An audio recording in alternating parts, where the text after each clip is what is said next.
Aksi unjuk rasa yang berlangsung di Kota Malang, Jawa Timur, Minggu, 23 Maret 2025, malam, berujung ricuh. Massa aksi menolak RUU TNI dan memusatkan aksi di gedung DPRD Kota Malang, yang kemudian mengalami kebakaran akibat lemparan molotov. Berdasarkan rilis dari Aliansi Suara Rakyat, ASURO, terdapat laporan sementara mengenai jumlah korban. Hingga pukul 21.25 WIB, diperkirakan ada 6 hingga 7 orang massa aksi yang dilarikan ke rumah sakit. Selain itu, sekitar 10 orang massa aksi dilaporkan hilang kontak, dan 3 orang lainnya telah diamankan oleh pihak berwajib. Kasih Humas Polresta Malang Kota, Ibda Yudi Risdianto, mengonfirmasi 7 aparat, terdiri dari 6 anggota polisi dan 1 TNI, juga mengalami luka-luka. Total korban luka-luka dari kedua belah pihak mencapai sekitar 14 orang. Situasi memanas ketika massa aksi melemparkan 2 molotov ke arah gedung DPRD, menyebabkan kobaran api di teras depan gedung. Meskipun demikian, petugas pemadam kebakaran, PMK, Kota Malang berhasil memadamkan api dengan cepat. Massa juga membakar seragam TNI sebagai simbol penolakan terhadap RUU TNI dan merusak pos jaga di depan gedung. Sampai berita ini ditayangkan, aksi demo telah menjadi trending topik di media sosial, dengan tagar seperti Malang dan peringatan darurat yang banyak dibahas. Setelah kericuhan terjadi, polisi dan TNI melakukan penyisiran untuk membubarkan massa. Menurut rilis ASURO, kekerasan fisik dan verbal terjadi saat aparat melakukan tindakan tersebut, termasuk pemukulan terhadap massa aksi dan tim medis yang bersiaga. Sejumlah perangkat elektronik dan alat medis juga dirampas oleh aparat. Situasi di lokasi mulai kembali kondusif pada pukul 18.50 WIB, setelah massa aksi mundur ke Jalan Kertanegara. Inilah yang terjadi ketika pemilik negara yang asli, yaitu rakyat, habis kesabaran dan muak pada para tikus penyelenggara negara dan mengambil alih mandat dari mereka. Ya, rakyat Yunani membubarkan rapat DPR, bahkan melemparkan granat asap agar para tikus DPR itu keluar dari gedung milik rakyat. Rakyat Yunani sudah memberi kita contoh bagaimana seharusnya pemilik asli negara memperlakukan para pembantu rakyat yang jadi pengkhianat. Kedaulatan rakyat adalah hukum tertinggi, dan kehendak rakyat adalah dasar dari Undang-Undang Dasar Negara. Presiden, DPR, polisi, dan semua instansi lainnya adalah pembantu rakyat, jadi hormat dan tunduklah pada majikanmu, yaitu rakyat. Assalamualaikum warahmatullahi wabarakatuh. Coba gimana itu? Dulu di zaman rejim Jokowi, rakyat dikepruk, dipopor sama polisi. Sekarang rakyat yang menolak undang-undang TNI yang sudah disahkan itu dengan cara terburu-buru dan diam-diam di sebuah hotel mewah. Sekarang rakyat dikepruk sama baju loreng. Jadi sekarang rakyat di zaman Indonesia gelap jilid 2 ini dikepruk, dipopor sama coklat sama hijau. Luar biasa itu. Jadi inilah semangat dalam mengelola kekuasaan atau cara mengelola kekuasaan yang mempersetankan suara rakyat ya. Kita nggak usah mengharapkan suara dari partai-partai politik yang sudah dijinakkan oleh Prabowo kan dalam koalisi Indonesia Maju ya. Apalagi pembahasan RUU itu, rancangan undang-undang atau di fraksi di DPR ya, itu diketuai oleh ketuanya itu dari PDIP. Jadi jangan harap Megawati bersuara kritis satu. Jangan berharap ketua-ketua partai seperti AHY yang dari militer itu bersuara kritis ya. Jangan berharap siapa dari PKS tuh yang meninggalkan Anies Baswedan dalam gubernur DKI, nggak nyalonkan gubernur DKI, padahal seharusnya dia secara etik menyalonkan orang yang satu ideologi, kira-kira begitu ya. Tapi Anies dicampakkan seperti kucing kurap, dan sekarang kita nggak mungkin berharap ya kan Presiden PKS itu membela rakyat atau mengkritisi undang-undang TNI. Nah, dia bagian di dalam koalisi kan, apalagi Nasdem, temannya Prabowo lama. Itu loh si brewok itu ketua Nasdem. Nggak mungkin juga ketua PAN, ya kan, yang berhasil menyingkirkan Amin Rais dan merebut PAN, yaitu siapa itu? Itu loh ketua PAN, siapa sih? Yang ada kasusnya juga katanya. Nggak, kita nggak mengharapkan juga Partai Gelora yang sudah punya jabatan wakil menteri ya punya suara kritis, apalagi P3 yang udah nggak punya suara di parlemen. Jadi sekarang rakyat itu nggak ada yang bela, padahal katanya wakil rakyatnya ada di parlemen ya. Jadi rakyat sekarang akhirnya merasa dia itu nggak dibela oleh siapa-siapa, padahal dia kan yang harusnya disejahterakan. Fungsi pemerintah itu kan satu, mensejahterakan rakyat ya. Kedua, memberikan rasa aman terhadap warganya. Nah sekarang kalau protes itu dikeprok itu bagaimana? Kan nggak mungkin aman. Katanya 10 hilang ya. Itu kasus Malang di video itu tadi. Itu berarti itu hilang kontak, apa hilang diculik, atau hilang nggak kembali. Jangan lupa Prabowo itu kan dulu pernah menculik ya, dan mengembalikan 13.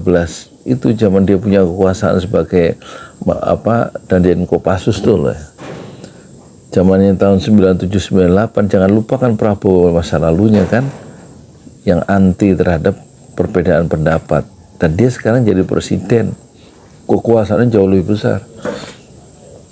Dulu dia menculik 9 kalau nggak salah, 13 katanya Prabowo, yang sudah saya culik sudah saya kembalikan dalam keadaan hidup ya.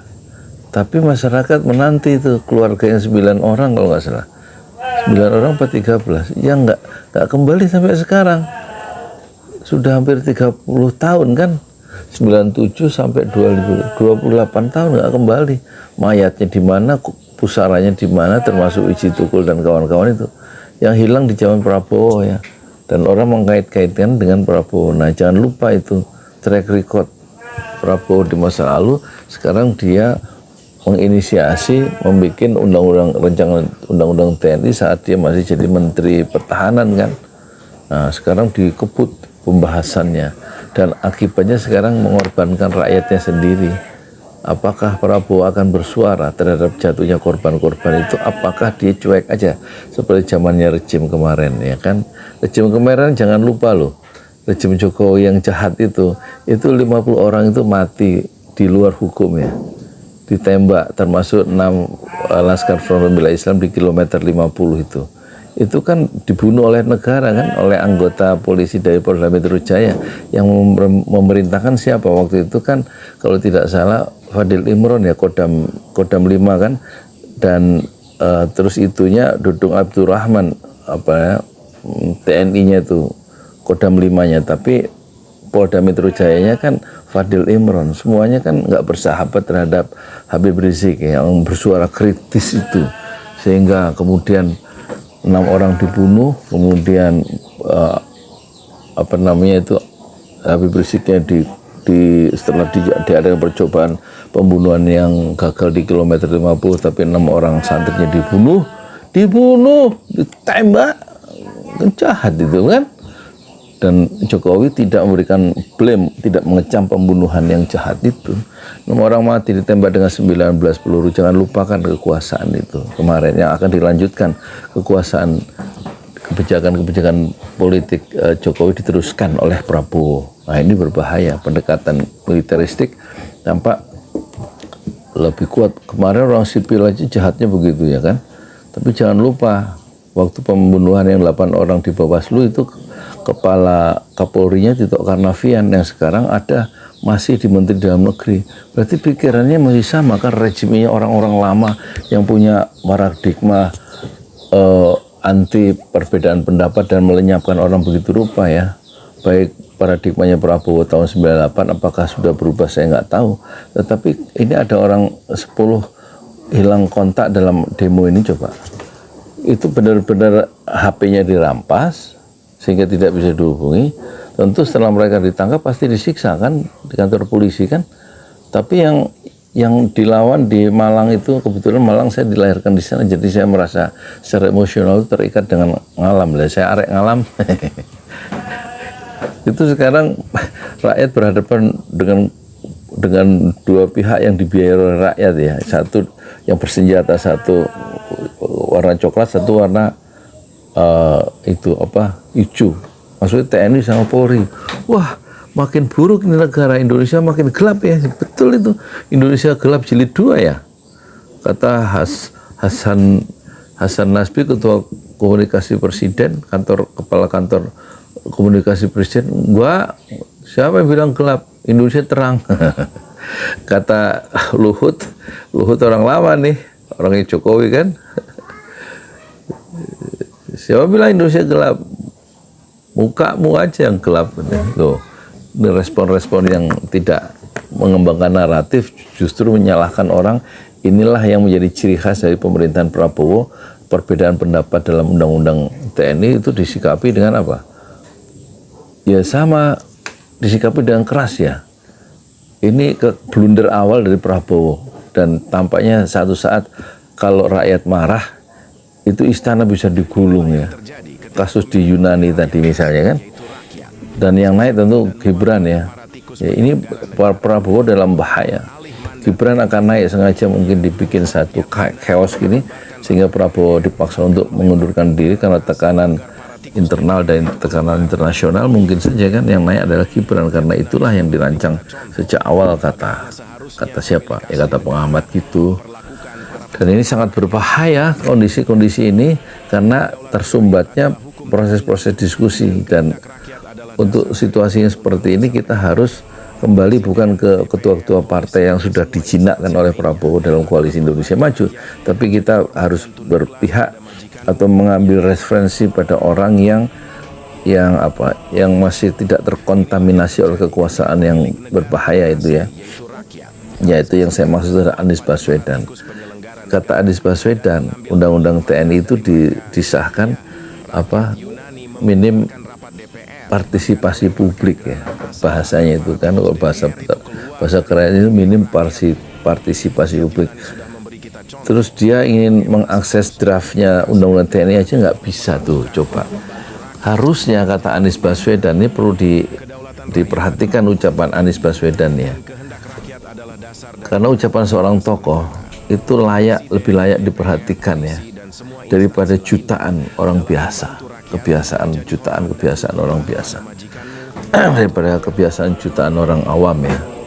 Nah kata Anies, harusnya ini didiskusikan dulu, jangan mengulangi kesalahan yang dilakukan saat pembahasan Undang-Undang Cipta Kerja dan IKN diputuskan baru baru dibicarakan. Harusnya Undang-Undang TNI ya sudah terlanjur, sudah disahkan dan diberikan ucapan selamat lagi sama Jimli Asidiki ya.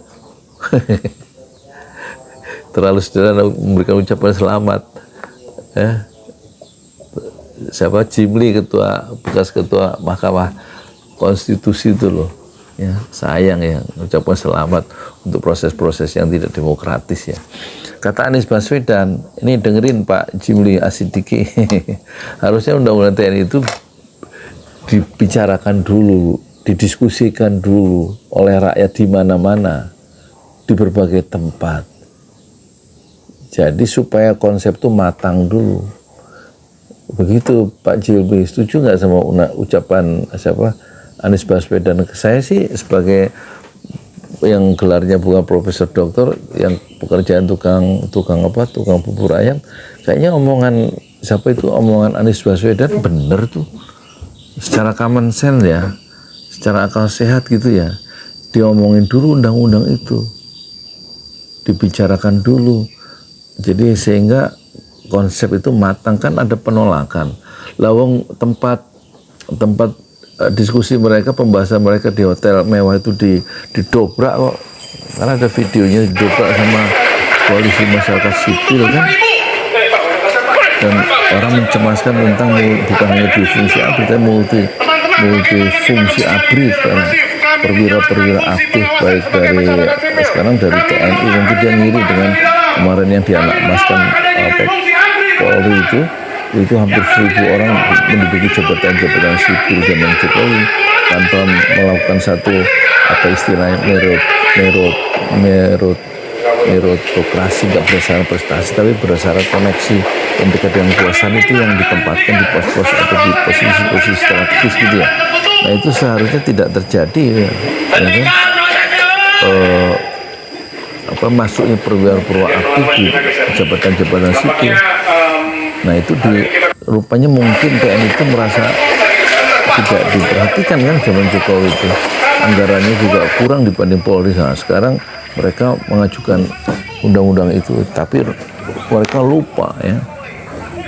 Rejim Prabowo tidaklah men-challenge rejim Jokowi, tapi rejim Jokowi dan rejim Prabowo sama-sama men-challenge masyarakat sipil. Itu masalahnya, masyarakatnya yang nggak diperhatikan, suara-suara justru dibungkam, suara-suara kritis ya, dikeprok ya. Zaman demonstrasi undang-undang Cipta Kerja dan IKN itu kan disikapi dengan keras ya.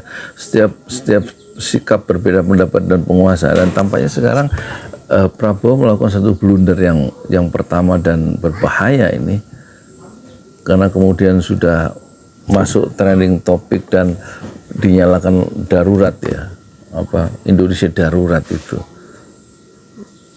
Kita lihat ini satu kecenderungan yang mengarah ke negeri otoriter, dan undang-undang TNI yang disahkan tampaknya nggak bisa diubah ya kan, dan kemudian setiap suara-suara di berbagai kota itu akan dihadapi dengan keras ya.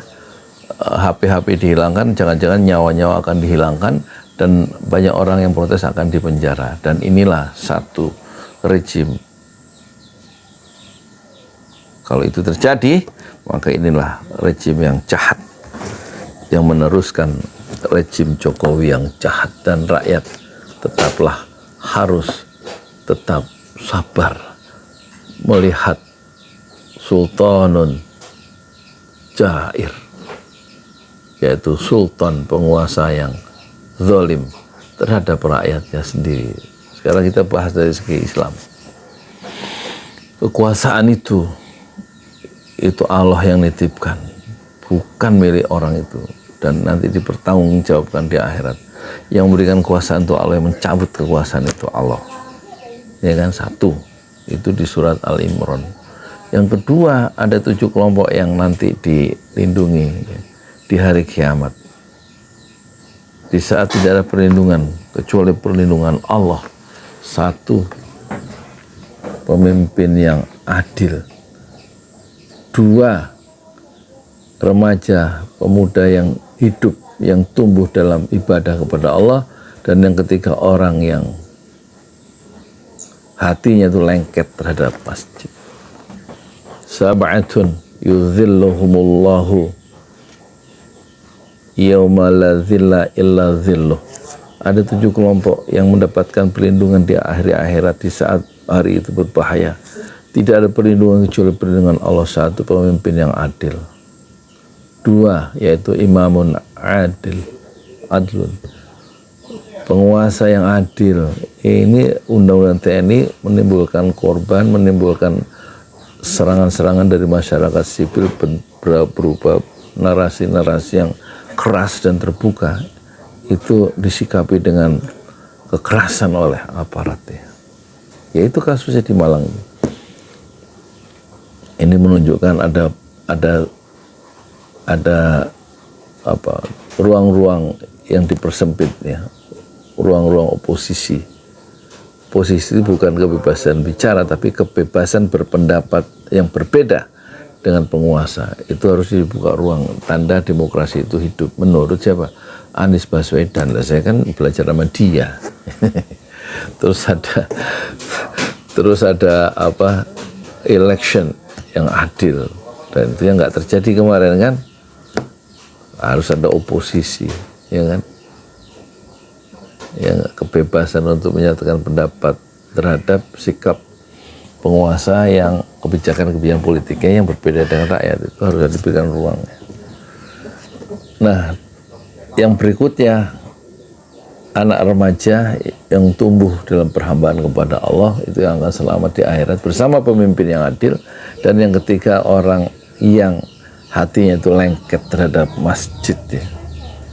Bukan lengket terhadap perusahaan, bukan lengket terhadap kekuasaan, bukan lengket terhadap kezaliman, berkoneksi terhadap mereka, tapi lengket terhadap masjid. Itulah yang akan bersama penguasa yang adil di hari akhir.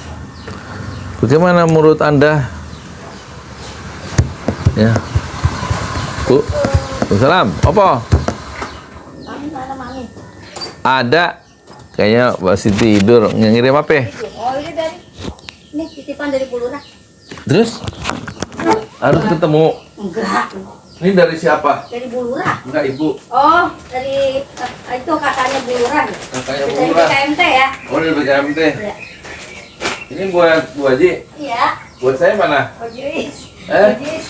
Buat saya suaminya nggak dapat. Oh, ini suami Juris ya. Wah, cuma satu ya. Makasih bilangin ya.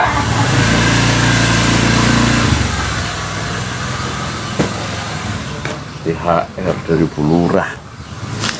Bu Lurah, suaminya Pak Dian, kadernya Prabowo. Udah ya, komentar ya.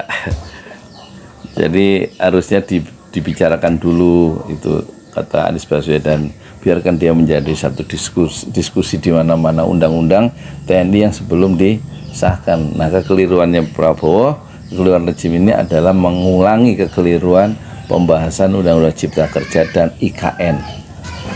Menurut Anies Baswedan, bagaimana menurut Anda? Ya, Assalamualaikum warahmatullahi wabarakatuh.